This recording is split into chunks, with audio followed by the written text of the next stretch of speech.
All right, so this is Jeff at the Big Hairy Dog, and and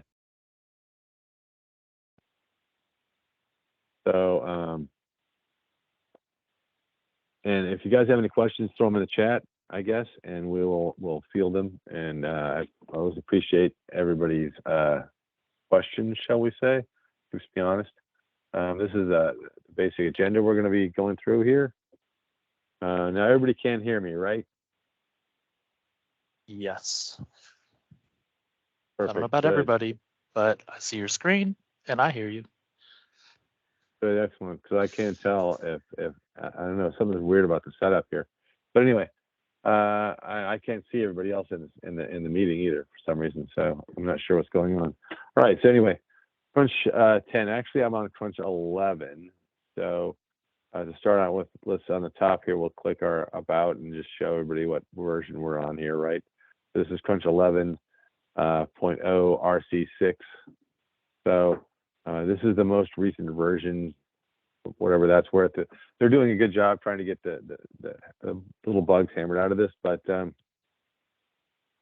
let's log out as the user and let's log in as the admin. Okay, so we're in as the admin now. And so the first thing we're going to do, I guess, is pop through into the settings in here. We'll make sure we understand what's going on with this. So we'll probably take these a little bit out of order. When it was installed, the first thing that they would have done is they would have gone in here and connected the server.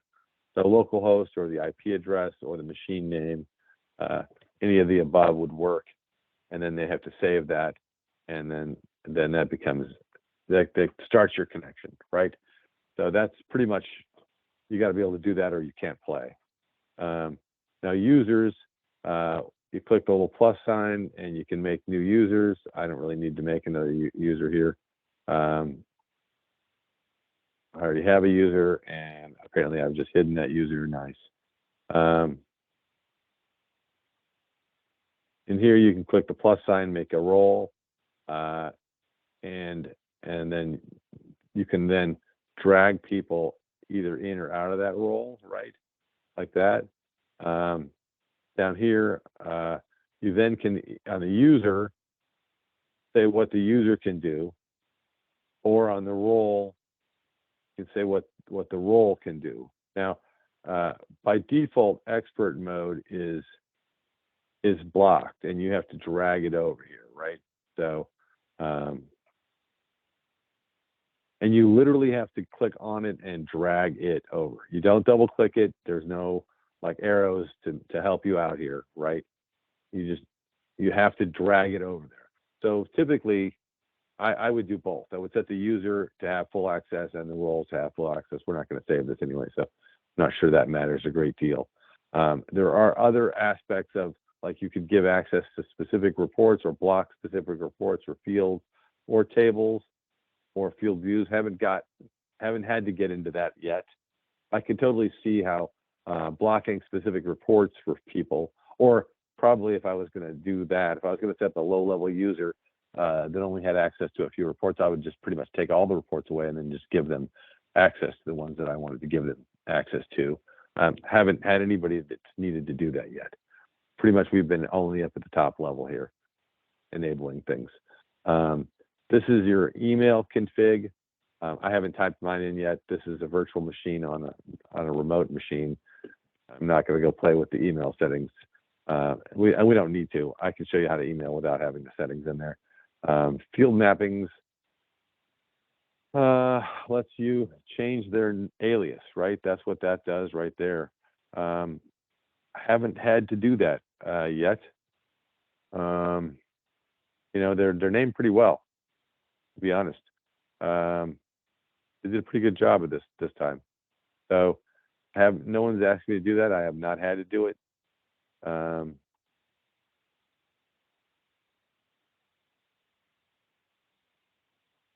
Now these, I believe,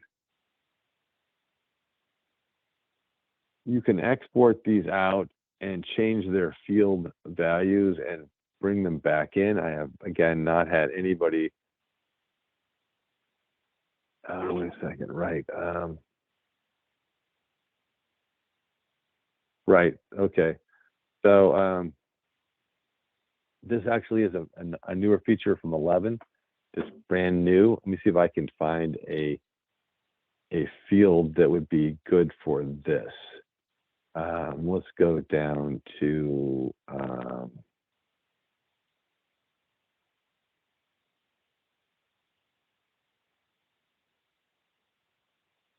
okay, it's an SBS item. Okay, so you see things in here are checked off, right? And what that does is it gives you the ability to have a drop-down menu, basically, right? Autofill the menu. So up to now, we've been having to type in all, if we want to filter for 3 vendor codes, we've had to say, type in this vendor, comma, this vendor, comma, this vendor. So this would let us have a drop-down menu on certain fields if we wanted to. That's what this allows us to do. So let's see here. If we go to the bottom here, there we go. Move.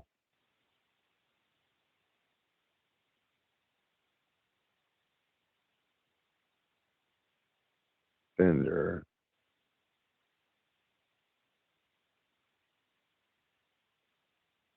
Yeah, vendor code and vendor name are checked off as I was expecting it to be.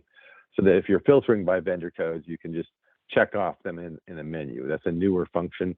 Haven't actually had much opportunity to play with that yet. But you can go in and adjust those drop-down menus in here. That's what this whole field map thing here is basically for. Maintenance lets you import and export.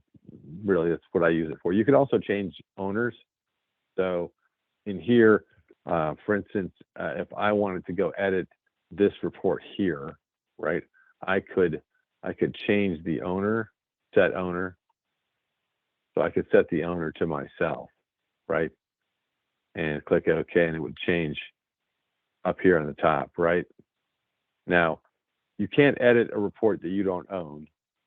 And if you terminate somebody and you then revoke their privileges and delete their account in reports, you lose all the reports that they own. So if they have some reports you want to keep, you should change the ownership before you delete their privileges, right? That's basically the deal there. You can also change them all. I guess you can select all here and then you can just go like that, and then you could change them all at once. Updates. This is where you upgrade the reports. So in here, if there was another maintenance pack, I would be able to pull the drop-down menu, select it, then there'd be a little arrow button up here to download it. And it says at the end, when it says it's downloaded, it tells you to restart the service. So you have to go open services, which you can do just by coming down here and typing service, right? You just type in services and double click that. You're gonna get into this box, right? Then you find the Apache, Krunch 10 Apache, and you stop it and then start it, right? That's it, to bounce the service. So if you do upgrade your Krunch, it's pretty easy. I mean, honestly, you pick on one, you click the download button, you take your hand off the mouse for about 10 seconds and wait for the damn menu. Don't click it again. It won't look like anything's happening, but then it'll pop up in the upper right corner and say, you successfully downloaded the maintenance update and restart your Krunch Apache. It's hard to be patient. Trust me on this one. It is very hard to be patient. But that's basically a walkthrough of the admin console, right, for Krunch.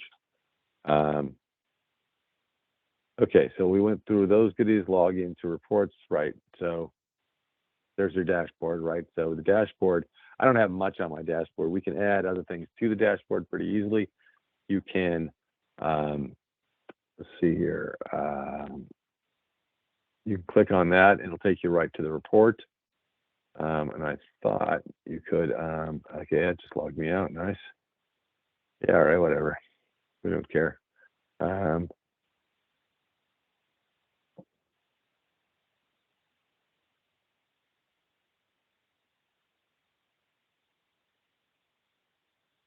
Now, the dashboards don't necessarily refresh, but there's a scheduler. And if you're going to have something in the dashboard, you should schedule it to be rerun periodically. I mean, if you really want to be intense, go every 15 minutes, but certainly you should have it rerun every morning for you or something like that, depending on what the report's about. If it's a report by hour for the current day, you're going to have to run it all day. But if it's a report for year to date, you're probably good running it in the morning, right? So you can pop in there and see where you are year to date.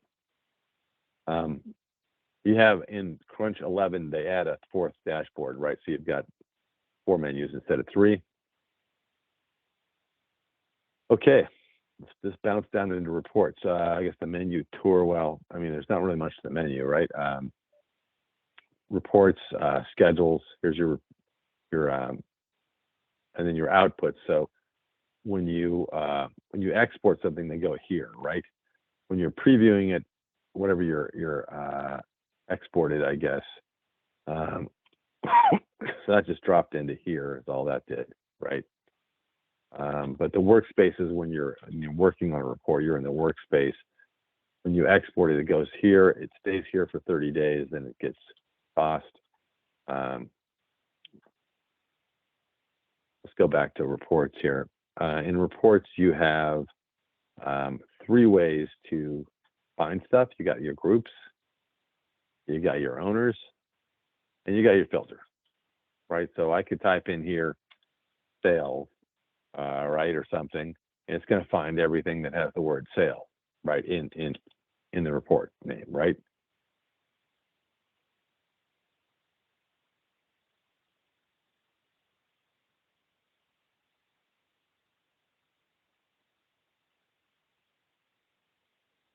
All right, so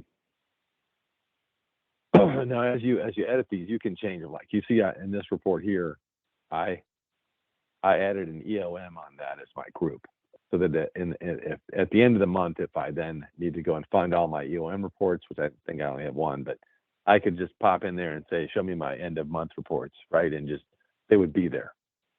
So when you're setting reports up or when you're playing around with reports, it's important to keep in mind functionality like that. All right, so this is a basic store sales summary, probably not a great report to go deep on other issues. I'm going to clear my filter here and drop back in and play around. Let's just take, now this is a sandbox and I have, relatively no data to speak of. So let's just take like a sales item summary, something very simple. And let's play around with running it, right? And so, what are we supposed to be doing here, right? We're supposed to be, well, all right. So we got to run it. We got to run some reports and talk about that, right? So, so this is the quick or immediate run, and this is a run with a filter.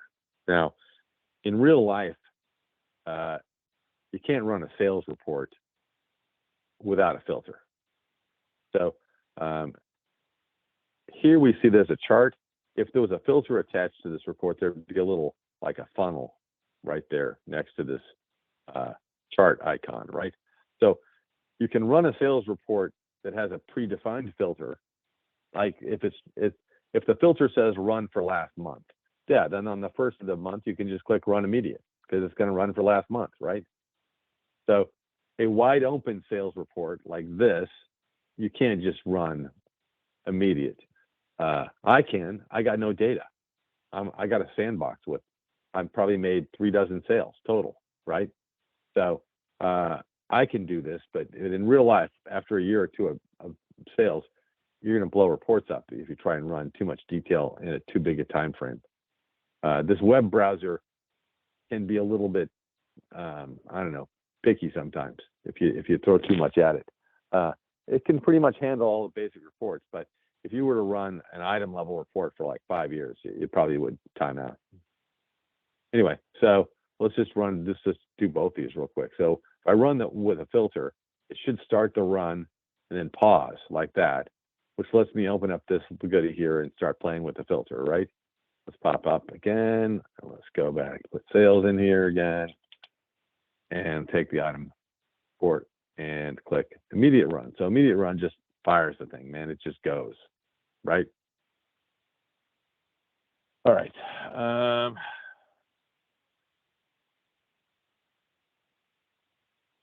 So see, it paused for a second, and then this gray bar popped in here. So that gray bar is when it's done running, right? So I'm going to go back and run that again. I might want to even find a different report that has.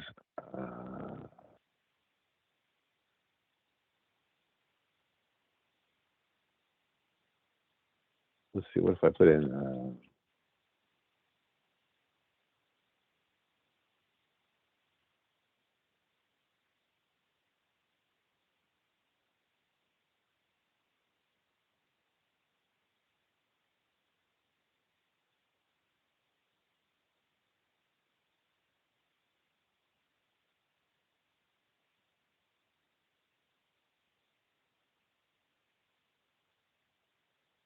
Well, let's see what we got here.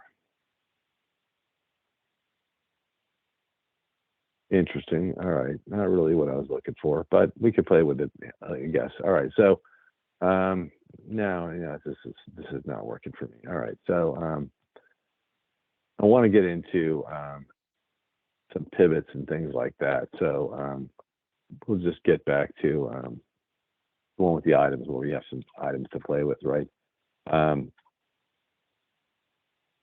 All right. So all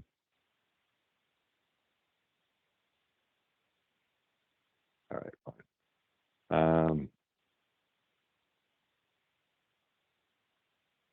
All right. So first off, all these columns here are sortable and filterable, right? So you can pull this little drop down menu at the top here. You can sort them, right? You can filter by anything in here. So I could put in, and it's going to filter immediately to anything I filter to, right? So you can hop around here and filter or rank, or I could make it be a bestseller report just like that, right? Boom. Now, the best items on top, the worst items on the bottom. Now it's back to native. Now it's, now it's back to being the worst seller stuff on top. Of course, the worst seller stuff isn't actually the worst seller stuff. The worst sellers are the things that are not selling at all. If it gets into the sales category, it's selling. The dead items are the worst sellers. But all right. Okay, so right, you can right click and hide columns. So if we wanted to hide UPC here, if we didn't like it, we could just say hide that, right, and get rid of it. Yeah, you can sort. We already sorted. We're good. Sort. Oh, right. So you can do this too. I guess I totally forgot about that. But you can sort by DCS. Hold the Shift key, and then continue sorting. Right. So if you hold the Shift key, you can add multiple layers of the sort. Very, very handy trick. I have not had a great deal of opportunity to use it, but it is definitely a trick. Right, so we do need to do a group by and some aggregates. So let's start playing. Let's get the pivot table thing handled, and then let's just copy the report and play around with some of the inside guts, right? So real quick here at the top, you got data, you got summary, you got charts. We don't have a chart. We'll have to run a different report for a chart, but the summary tab is an elusive. Like you click on it, you don't see anything at all, and it's a little bit. People don't. I didn't know what to do with it. So first off, you got to click the gear. If you don't click the gear, you don't see what's here to be played with, right? So now here, this is a pivot, right? So you can go and put stuff in here. Like I could go and say that I'd like to see the department and the vendor and the description one by actually attributes can go over here, size can go here, and quantity can go here, right? Actually I wanted quantity. Yeah, that works. Yeah, so apply, and there you see basically, if we had styles here, right, it was just showing like this one right here, this with all the colors and then the sizes at the top, right? So, and it gives you this little summary chart over here automatically now in this version. Now, I did this wide open, which is kind of weird. So I'm getting like 13.0 next to a 2XL, right? Next to a 2x3. Obviously, filtering might be helpful here, right? So let's go play with the filter and get that done. So let's go back to our data. So our filter is right here, right? We can go filter by any field we want. So if I said that I wanted to see, I don't know, all things that are black, okay? So then I would come down here and find the attribute. So I'm filtering by attribute. Then I would click into my filter names. I don't have a filter for black, so that means I'm going to have to make one, right? So the little funnel here lets you see the filter, and you can then give it a name. Like, so I'm going to call it black. And it is a text field, and the condition will be equals. Black's an odd one. Now, I think that I'm pretty safe in saying equals BLK, and we can see a BLK down there, right?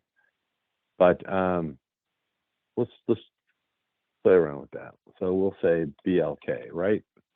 So this would save it. This would save the filter. So I've saved that filter. Great, good. And I can now apply it. And nothing's changed down here. We still got everything, right? So once I apply it, I then have to click the little checkbox here to actually recalculate and show that in the report, right? So now everything here has a BLK on it, right? Now, what about inconsistencies? So what if there was more than one way to spell black? I could have said in. I could have said the values are BLK, comma, BLK, comma, BLK, comma, BLACK, comma, BLACK, right? Now, Krunch generally does not like spaces, period. So if you use the in, if it's in this group, it's one of these. It could be upper or lowercase. It could be spelled out. It could be abbreviated, right? Don't put a space in anything, right? Just value, comma, value, comma, value, comma, value, comma, right? All the way across. So let's click save. We've now saved that. Let's reapply that and refresh. And of course, my data probably actually is pretty consistent because I only got like 2 dozen styles in here tops. I mean, you know, I doubt seriously up, but there is some things in there. So there is an inconsistency here. I was all proud of myself, but there you go, right? There's lots of inconsistencies in our data. We all struggle with that. Nobody gets a pass. So when you're looking for something, Oracle and databases in general are very cap sensitive. Be aware of that. So when you're looking for something, look for it in all versions, and you will get the right answer. So can we apply more than one filter to this? Yes, we can, right? So I have a filter set up for attribute. Now I'd like to maybe add a filter for the date. So here's a date filter. We'll click on the date filter, and in the drop-down menu, we got a lot of dynamic ones, right? So I could say last month, last year, this year, right? I could do all those. Those are already defined. Now you need some stuff like that. Date one, date, right? So you need a field that you can just grab like this, date one, and then take a look what's in there. And if you don't like it, just change it, right? So this one here, I can just move around. I can just say I want to make this be January, I don't know, 15th, right, through today, or through the 13th, or whatever I want to do, right? And then click save, click add filter, and click run that, right? So you can add as many filters as you want. Right? No real reason not to, right? Okay, so aggregates or groupings, right? We're currently grouped by the subsidiary, right? Let's get rid of these filters. Let's just get rid of these altogether. Okay, and let's say now I would like to group it by department code. So let's add a grouping on that.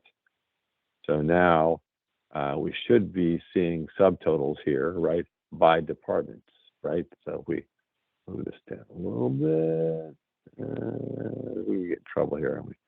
All right, so, and if we wanted to go farther, we could. Like I could go back up here and say, now I want to add in there subtotals by vendor code, right? Now, if I have more than one vendor, it's going to break those out. Otherwise, it's going to be redundant subtotals. I don't have a lot of vendors.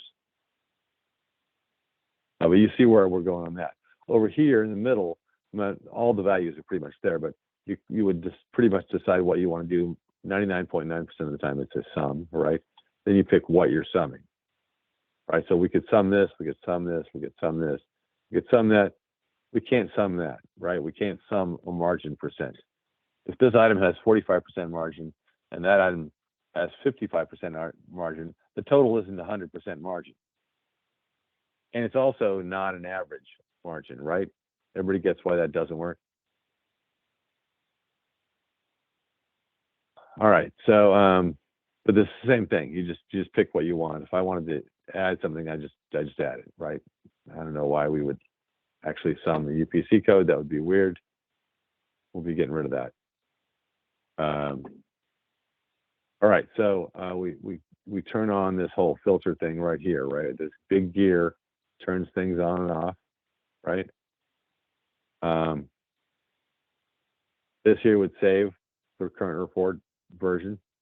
This here would email it, right? It would want to email it out as either any of these formats. You just put in who you're sending it to, and it just emails. Of course, you got to have those email settings in. That there exports it, so I could export this out as CSV or PDF. PDF has a lot of nice settings. Like we can actually make this be to the European A4. We can make it be the letter size. We can say fit this to page. We can say whether we want a portrait or landscape. I don't know why you wouldn't want to show the filter criteria. If you have filter criteria, you want to show it, right? If we click OK now, it does a little export thing. Hopefully sometime soon, since we're on a webinar and people are watching. Now, where's it going to go? It's going to go to the outputs, right? That's where it's going to go.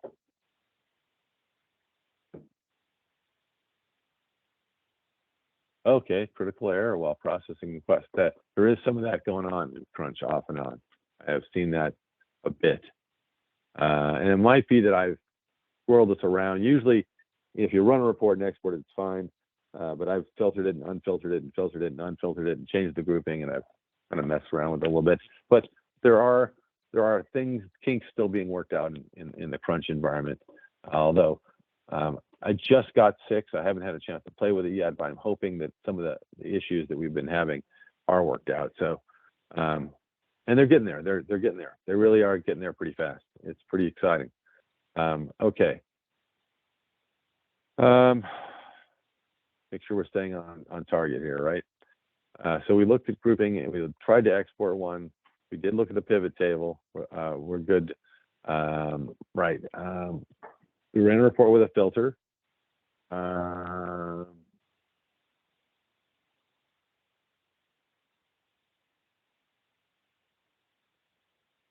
Okay, so what we need to look at is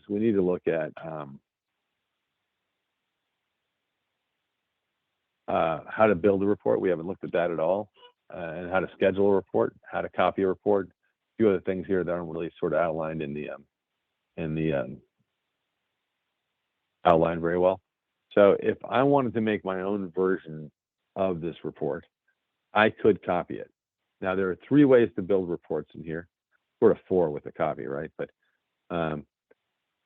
up here, if you click the plus sign, it gives you a menu and says simple and advanced and expert. Now, it doesn't say expert if you didn't give yourself the right to be in expert mode, right? So I'm just going to point out that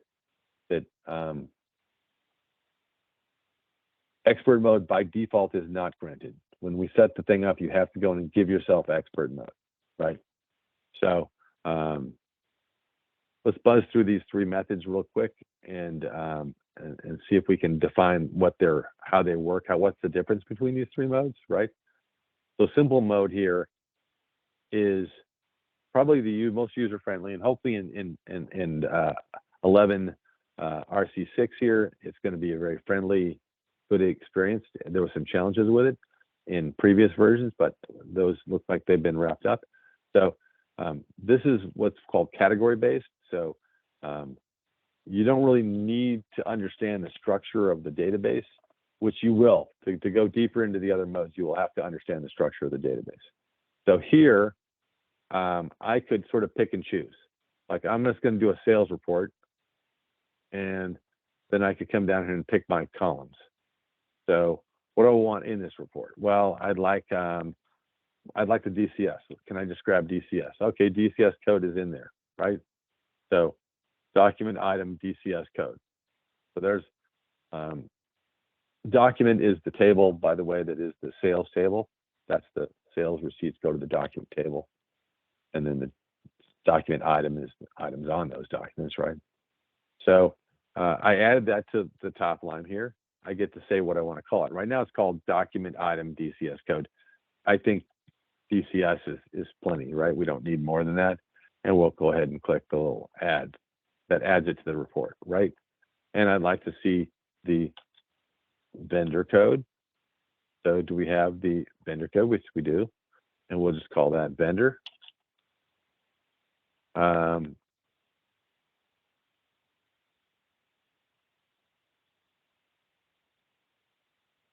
we'll add description 1, and we'll just call it DCS1. We'll add that. I would normally keep going with size and, attribute and ALU and all that, but I want to kind of skip ahead here, right? Quantity. So I'd like to know the sold quantity, right? Document sold quantity, right? And so, we could call that sold quantity. I don't know that we're going to put in any other quantity. This is a sales report, right? So I think I'm just going to call it quantity. Now, if I was putting in both on hand and sales, then I would need to specify which one's which, right? But if I'm just going to do sales, then I don't know that I need to. And let's get the price that it's sold at, right? So the document item price, nice. And we'll call that price, or you could call it unit price, right? But price is probably enough. Now I want to know the extended price. So I want to know, okay, if I sold 5 of these at $50 each, what is the extended value, right? So if we come over here and we look for extended price, we're not going to find extended price, right? It's not there. So if we say, well, what we have to do here is we have to say quantity, right? We have to find the document item quantity, right? Then we have to multiply that by the price. So the document item price. And you see what it did for us. It built a little equation in there, didn't it? And then we get to call that extended price, right? And we can add that. Now,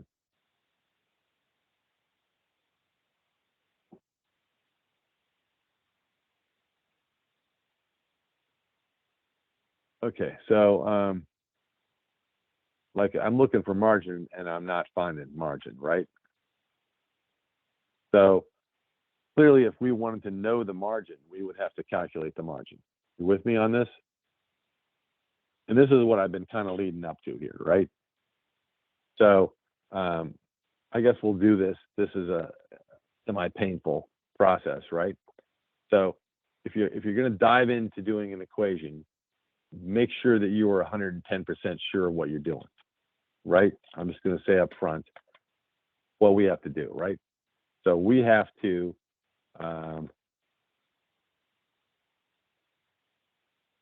take basically the price, actually the extended price minus the cost, right? And then we have to basically divide that by the price, right?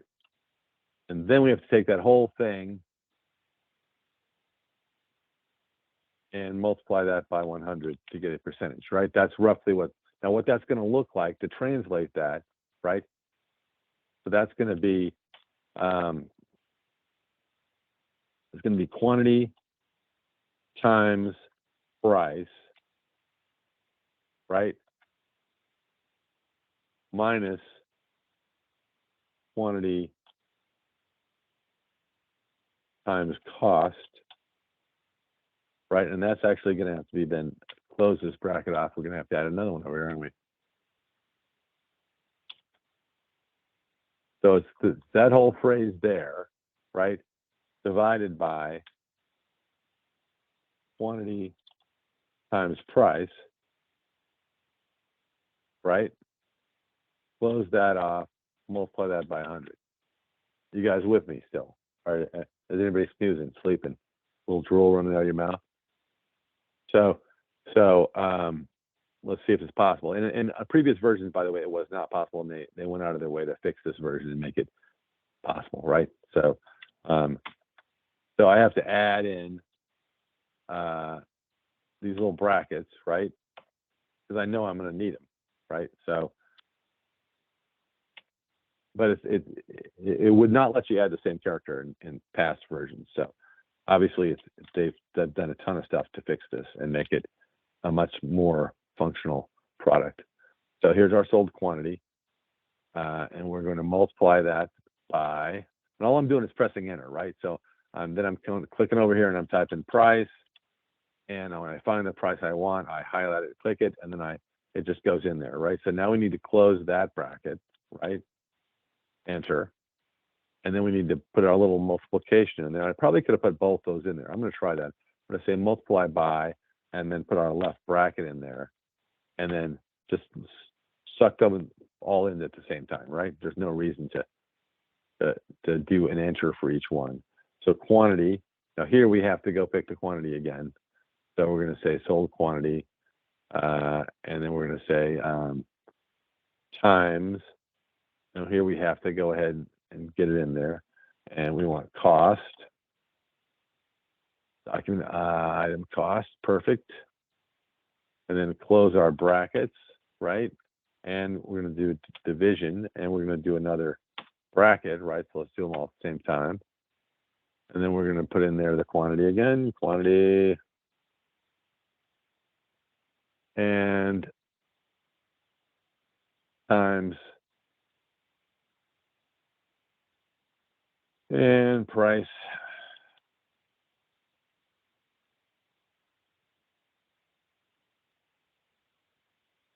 I hope you guys are paying attention because I ain't doing this again.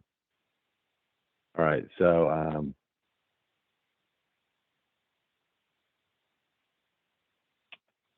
all right, so now we've got the last one. So we now need to add another one of these, right? So let's add another one of these.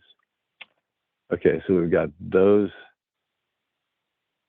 two, and then those two, and then those. Okay, so I think we're good there. So let's pop over here and say times 100, right? And we're going to say margin percent, right? And we're going to add that field. All right. Now setting conditions would be to add a filter, or we could say Let's see here. Let's see. We could add vendor.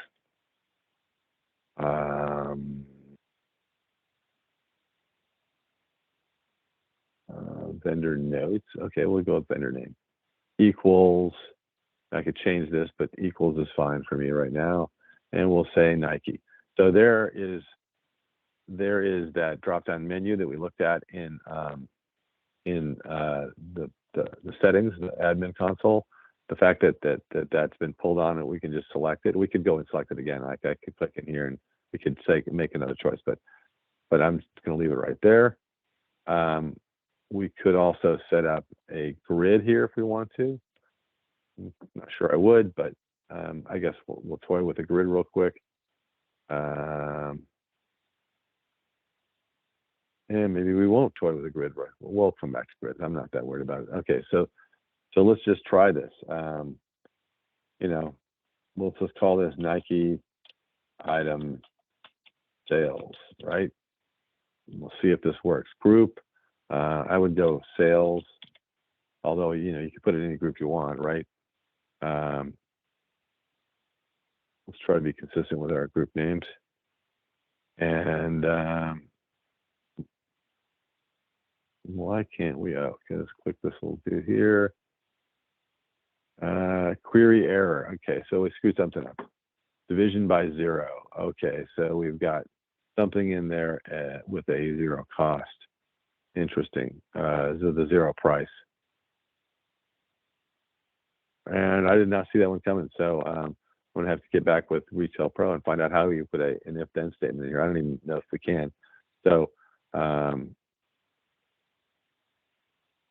what if we change this here? Let's try changing this here to impact. There's not very much stuff in there from that vendor. Still get a 0. So anyway, you see roughly. I'm not going to keep troubleshooting a weird one-off report, but you see what simple mode is designed to do, and you see what it takes to get either margins or extended prices. Let's just delete this off, and then let's click this again and see what happens. Right, so it does what I ask it to do, right? So if we take that off and take this off, then it should give us like the whole thing, right? So now if I wanted to, I could open up this guy here, and I could say group this by vendor code if I want to, right? And I could add that, and we could say do sums of the extended price, right? And obviously probably the quantity.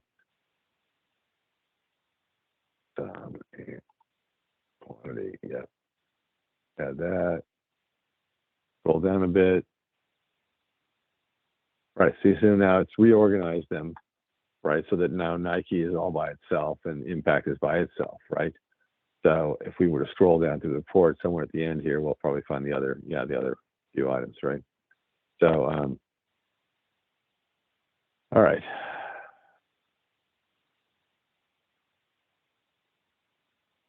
So now it would let me save this report, but I'm not sure. You have to give it a name in the group, and I'm not sure I'm going to do that. It's not a terribly exciting report. All right, so back to top here. Let's go back in here. Advanced, what you're dealing with in advanced is you're dealing with, now you're dealing with the tables. So now you're going to actually have to select tables. So you'd have to know what you're trying to find, right? So if you're looking for the document items sold, right, then you're going to need to find the document items table, right? And then you start selecting columns that you want to add to this report. So, and then you're going to have to set conditions down here where you're, let me just see if I can make it, probably better if I draw a picture of this, right? Let's just make a quick representation of basic database structure, right? So we have over here a large inventory table, right? So INVN, we'll say, right? Then we have a receipt table, right? So we'll just call this our CPT. Right now, in here are items. Now the items have, a SID, they have a department code, a vendor code, a description 1, a description 2, attribute size, cost, price, all the fields, right? Over here we have receipt, and the receipt has a receipt system ID. So SID, or system ID, right, is a very long, ugly 22, 24-digit number, right? It's a randomly generated value, okay? Now, in here we have receipts. They have their SID, and they have their date and their receipt number and their cashier and their et cetera, et cetera, et cetera, et cetera, right? Now down here we have the receipt item, right? Here's our items, right? Now in here, what we have is we have a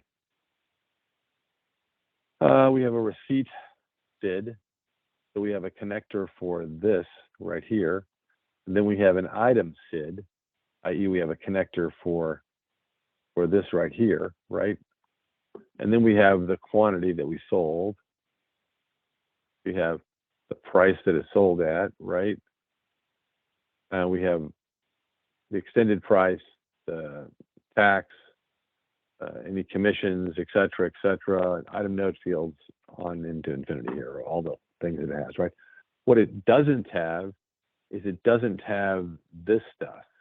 It doesn't have the descriptions, does it? Because those are in the inventory table. You follow? So when you're building these, you gotta be able to know that there's a key, there's a system ID, and you've got to be able to say where receipt SID equals the receipt SID in the item table, and the item SID equals the item SID in the inventory table, and that connects everything up and makes you be able to print the descriptions, right? That's probably enough of database theory. I'm sure I've put everybody to sleep here at this point, but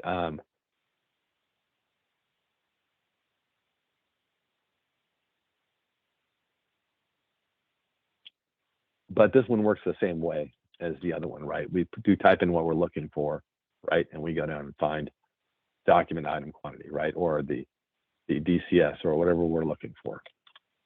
Now they did a pretty good job of adding, they actually added some of the descriptive fields into the sales table at the very end of the rows. I looked in the table. So you can actually add a lot of the descriptions here without having to make that join, which I thought was very generous of them.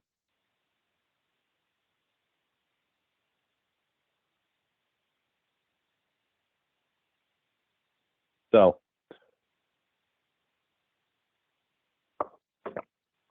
let's just do a quick one here. We'll just do DCS. We'll do quantity sold.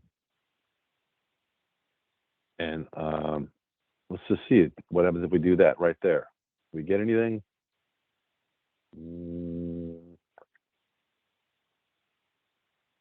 We should have got something. That's pretty simple.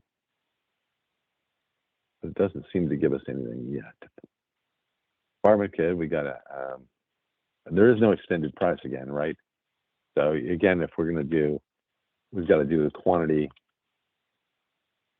and pick the quantity and say, oh, I see why it didn't give us anything because I'm a dork. Okay, so let's go back to that again. DCS, boom, add. If we added items, it might actually give us a report, huh? I get so excited sometimes playing with toys that I forget to do the obvious. So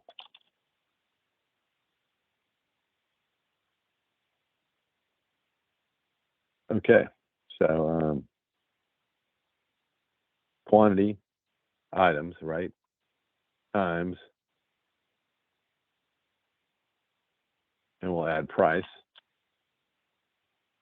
and we'll get the document item price. And they really, some of these items were not actually present in previous versions. They have little missing things here and there, and they've done a great job of filling all the gaps in, right? Yeah, I'm not sure what's going wrong with my calculation there, but that's what you have to do to make these things right. So Now, what is wrong with that? That looks like it's perfect, by the way. Up here, it looks fine. Price, item price, add.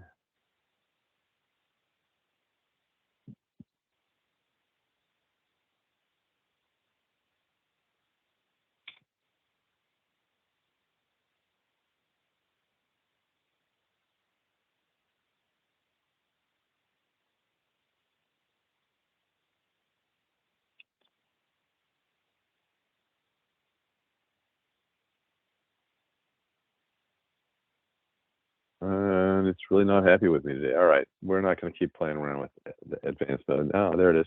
Now it's working. I did the same thing in that second equation there. I did the same thing both times, except I did add a alias the second time. So maybe that was what it needed. But you see here, 2 times 1999, it's working, right? I mean, it's absolutely working. And it's actually very much improved. The advanced mode is gotten much easier to use than it was in Krunch 9, Krunch 10, or early Krunch 11 even. They really have done a good job on kind of cleaning it up and making it more functional. And of course we could continue, we could get into our groupings here and we could do subtotals and all that, but let's move on to advanced mode here. Now advanced mode, expert mode is full on SQL programming. So they're just going to ask you to enter your query, right? So what we're going to do is we're going to back up and we're going to cheat, because that's how most of us would handle this kind of thing, right? So if we wanted to take a sales item summary. So here's our sales item summary, right? And I would like to see the ALU instead of the UPC. Okay. So I'm going to take this and I'm going to copy it, right? And we're going to call this sales. By the way, you can't use a colon. They get to use a colon. We don't. Item summary with ALU. Okay. Pick a nice group. Don't leave it on sys. Pick a group that makes sense, right? So click OK. And now that should now be added to our menu. So if I put in our sales here again, item, right, there we go, with ALU. So we click on that. Now you see that because I copied it and I'm now the owner, I now get a trash can here and an edit. So I can click edit and I can go in and I can click on the query here. It always does that. It waits the first time you click on it. So inevitably I click on it again and then it opens and closes. It's sort of annoying. All right, so this is a basic query. We don't need to go through like too much of I don't want to drag you through the muck and all this, right? A couple of small points I would point out, okay? First off, you see that they're calling up a table called R. They're not calling up a table. They're calling up this. So they're creating this thing right here. This is very common in here. So down here, you see it ends, and they label it R. So down here is where they're actually calling up the tables, right? So here, I description, D, DCS, right? So, well, I can already tell you that the ALU is going to come out of here, out of I, right? So if I wanted to switch this out, I would just go in here and I would change this to ALU, right? I'm going to pull ALU, but now if you change it there, you have to change it up here, right? You've got to change it up here as well, right? As this is the column header, right? Between the quotes is what we're putting in the column header, right? So, so I just changed that one little thing. Let's see if I screwed it up. Maybe I did. I don't know. Let's find out. And apparently I did. So maybe there is right here, a group by. So the group by here is being called up, and that is preventing us from being able to execute that. And now it works Now we've got a query error expression in UPC. Where's UPC? Oh, I got it everywhere.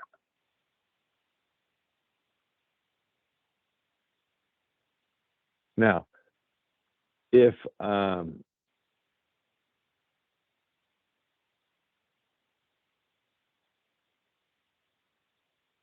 that's pretty weird. A group by. All right. Well, let's not. I can show you better ways to troubleshoot this. Now, I will also point out these right here. These are very odd. If you've ever played with SQL, that is not standard SQL, right? That is way out in left field. So what these do, these create these. When you put a equals and then an underscore and an equals, you're saying to Krunch specifically, not SQL land, I want to add this as a filter field, but it's not going to be showing in the report. So up here, they're not showing the SBS number, but they want to be able to filter by the SBS number. So they added it as a filterable field, if that makes sense to everybody, right? So that's an odd one. Now, tricks for troubleshooting this, which we're not going to do, but I can at least show you, right? Some tricks, right? You select all, copy, drop it into Notepad. In Notepad you can search for UPC. That's what I want to know, is where's the reference to UPC that I missed.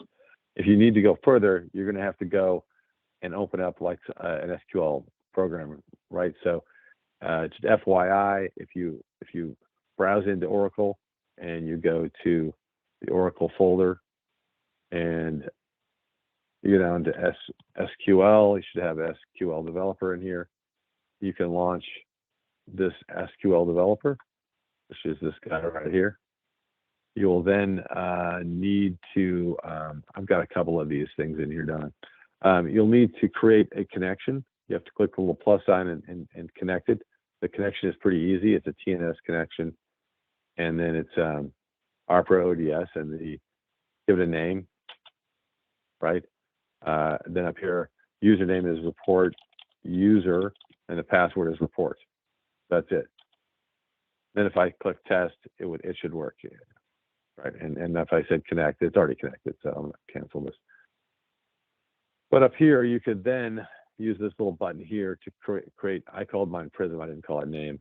And you could create new sheets, and then you could paste in that query, right? And then you could actually test it right here. So up here, it'll tell you missing expression, tell you what the error is, where Krunch was. So it's missing something somewhere. I forgot a comma, or I put a space in where I shouldn't have, and I could keep troubleshooting this. But again, we don't really need to fix this. We're not gonna finish that. So of course, it's bugging me that I don't know what's wrong with it, but that's where we're heading on that, right? I'm gonna get out of here. And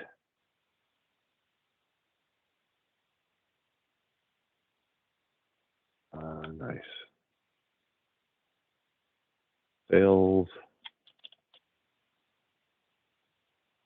item.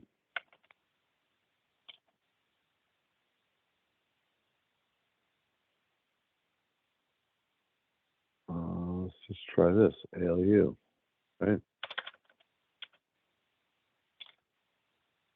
All right, I seem to be failing on all fronts. I was going to try and delete that report, but let's move on. Let's not waste time on goofy things. All right, so schedules. You could take any report if you wanted to, and you could just click the little schedule button right there. You can say how daily, hourly, weekly, right? What time, email address where you want it sent, how do you want to send it out, right? Then just save that, right? Or save as new. It's that easy to add something to the schedule. All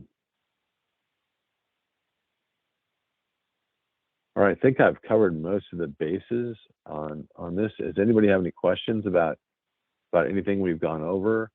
Did I miss something? Did I not make something clear? I think we've pretty much hammered this and a little more, right? As far as the choosing right filters. Oh, we didn't really get into charts. We probably should touch on charts, right? Okay, there's one that has a chart. Source summary. So if we run this one wide open, okay, and it seems to have been upset at me and timed me out. All right, fine. That actually makes sense because it was acting a bit odd. I wasn't able to find reports I wanted.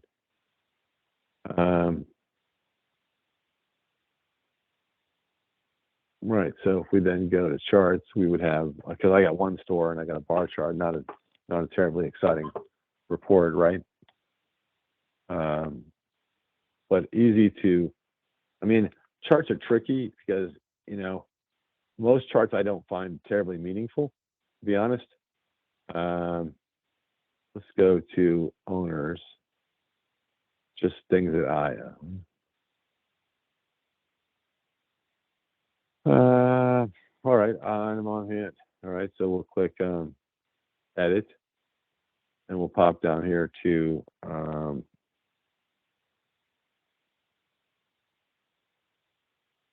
yeah, it's really not a good example, is it? No, it's really not. I just don't have enough data here to be decent. I only have one department in there.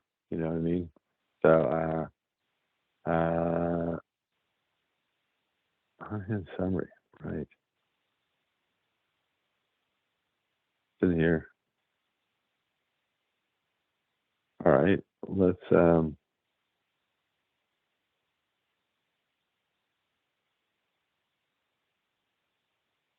edit this.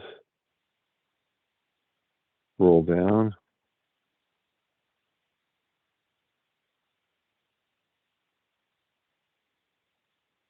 Okay.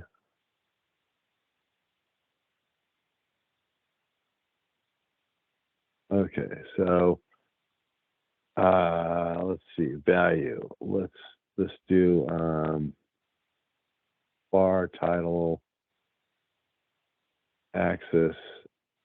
Let's do description 1, and let's do a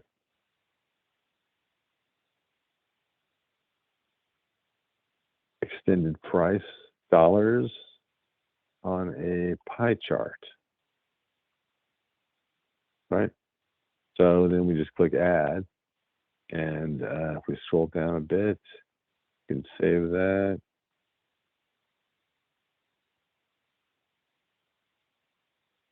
And